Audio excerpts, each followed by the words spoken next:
दोस्तों स्वागत है मेरे YouTube channel new vacancy alert में। तो दोस्तों इस वीडियो में हम बात करने वाले हैं nuclear power plant corporation of India की तरफ से तारापुर एटॉमिक पावर प्लांट में जो वैकेंसी निकाली गई है उसके बारे में। तो चलिए दोस्तों स्टार्ट करते हैं। तो सबसे पहले हम यहाँ देख लेते हैं कि इसके जो फॉर्म है कब से भरना स्टार्ट हो जाएंगे। तो इसके जो फॉर्म है दोस्तों 29 जनवरी 2021 से भरना स्टार्ट हो जाएंगे और 23 फरवरी 2021 तक भरे जाएंगे।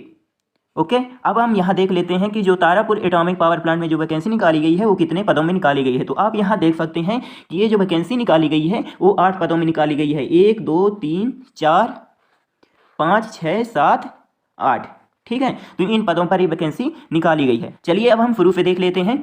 तो इसमें जो पहली पोस्ट निकाली गई है तारापुर एटॉमिक पावर स्टेशन 1 और 2 के लिए, तो टोटल 2 पोस्ट निकाली गई हैं। इसमें जो सैलरी होने वाली है 44,900 रुपये और यहाँ जो एज मांगी गई है 18 से 35 साल।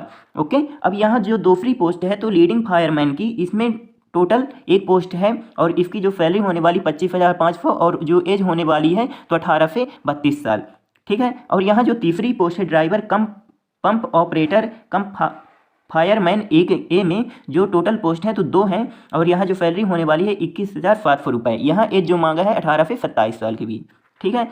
अब यहाँ देखिए जो वैकेंसी निकाली गई है तारापुर एटॉमिक पावर स्टेशन 3 और 4 में, उसमें चौथी जो है साइंटिफिक असिस्टेंट सेफ्टी सुपरवाइजर में टोटल पोस्ट जो है यहाँ तो 2 निकाली गई। इसकी जो सैलरी होने वाली है 44,900 रुपये और यहाँ एज जो मांगी गई है 18 से 35 साल, ठीक है।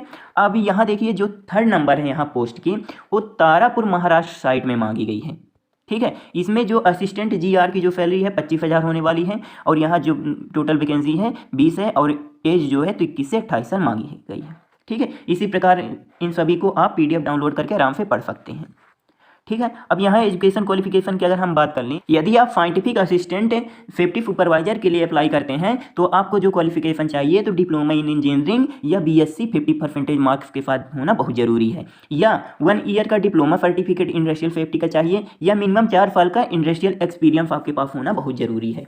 ओके यदि आप लीडिंग फायरमैन के लिए अप्लाई करते हैं तो आपको 12th पास होना चाहिए साइंस विद केमिस्ट्री के साथ 50% मार्क्स के साथ।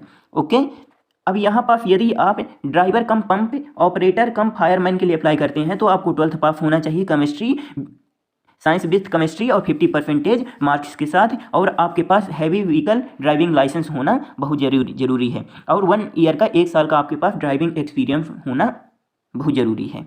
ओके यदि आप असिस्टेंट GR के लिए अप्लाई करते हैं तो बैचलर डिग्री इन साइंस और कॉमर्स और आर्ट्स 50% मार्क्स के साथ होना बहुत जरूरी है। यदि आप असिस्टेंट GR फर्स्ट के लिए अप्लाई करते हैं F&A के लिए तो bachelor degree in commerce with 50% marks के साथ होना बहुत जरूरी है। यदि आप असिस्टेंट ग्रेड फर्स्ट C&MM के लिए आप अप्लाई करते हैं तो bachelor degree in science with physics chemistry and math के साथ होना बहुत जरूरी है। आपके पास computer typing 30 word per minute होना की स्पीड होना बहुत ज़रूरी है और आपके पास कंप्यूटर कोर्स का सर्टिफिकेट होना बहुत ज़रूरी है जो 6 महीने से कम का नहीं होना चाहिए, ठीक है। यदि आप स्टेनोग्राफर ग्रेड फर्स्ट के लिए अप्लाई करते हैं तो bachelor degree in any subject से होना चाहिए विद 50% मार्क्स के साथ, ठीक है।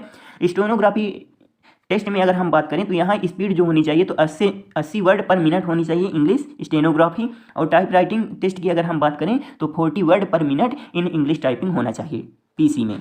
ओके यदि आपको वीडियो अच्छा लगा हो तो प्लीज़ सब्सक्राइब करना ना भूलें। आपका बहुत बहुत धन्यवाद।